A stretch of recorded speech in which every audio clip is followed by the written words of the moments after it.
I just want to acknowledge the trauma and the hurt of the young people and their families impacted by the appalling failings of CAMHS in South County Kerry.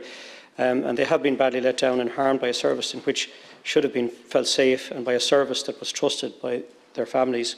It is unacceptable such failures of clinical governance exist that fail young people so badly. For a number of years I was involved in a collaborative mental health project in Kilkenny. Partners included Oireachtas, Grow, Oireachtas, Samaritans, Shine and many others. And we embarked on a participative planning process that led to the development of one of the county and indeed countries for suicide prevention plans.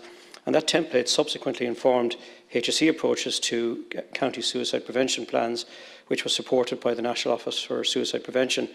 In formulating the plan, we held workshops with young people led by Corlin and Oig for Oiga and Oireachtas in Kilkenny, from which it became clear that there was a need to integrate youth services into the available support for young people's mental health, to establish LGBT+ groups, peer support groups, and to make support material readily available online and set up youth cafes and other facilities.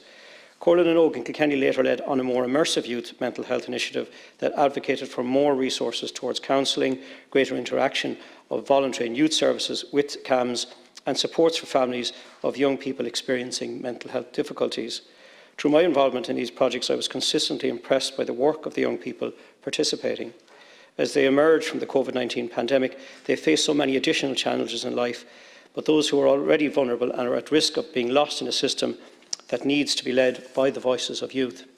Many of our young people feel lost and abandoned in a world that is becoming increasingly materialistic and uncaring. Families of young people who are experiencing severe mental health challenges are self-harming or with alcohol or drug dependency, eating disorders, and often find access to services difficult. We heard yesterday during the Leaving Cert debate very real apprehension and confusion over the sitting of exams following 2 years of disruption. Eco-anxiety is a more recent development sparked by the climate crisis. We should not doubt that the uncertainty of the future of our very existence as a species is causing deeply felt sense of despair among our young people. We just look at the burden we have placed on their shoulders. Young people from minority background here experience an additional burden. Very often mental health challenges go unseen, particularly among those who have fled the conflict of or the persecution in another country, or to those who are travellers or Roma. There needs to be specific targeted programmes for such young people too, and I heard the Minister's contribution on that. I welcome her intervention in that regard. I also welcome Minister Butler's commitment to addressing the challenges both in terms of listening to and resourcing young people's mental health services and youth services.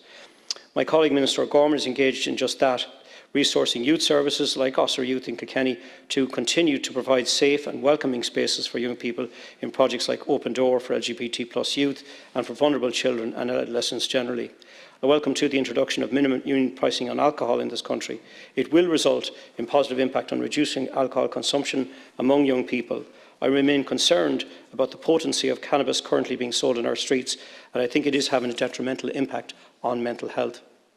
For young people with acute mental health challenges, we must ensure that there is accredited, integrated, interdisciplinary, robust, safe and well-resourced counselling and psychotherapy services available to meet their needs and to support their families. I close my comments once again by saying that I really feel for the families and the young people so badly let down by CAMHS in South Kerry. Be it community or state-run mental health services, there must be a rigorous monitoring of the effectiveness and safety of such services. Earlier today in this chamber, on Taoiseach said that there had been a systematic collapse in terms of clinical governance.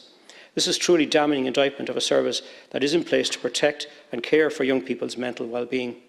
Investing in our young people, in early childhood development and in education, in early intervention and diagnosis, in families, by addressing poverty and exclusion and critically listening to the voices of youth will ensure that as a state we cherish them and value them and we are listening and responding to their needs. Malcolm Noonan.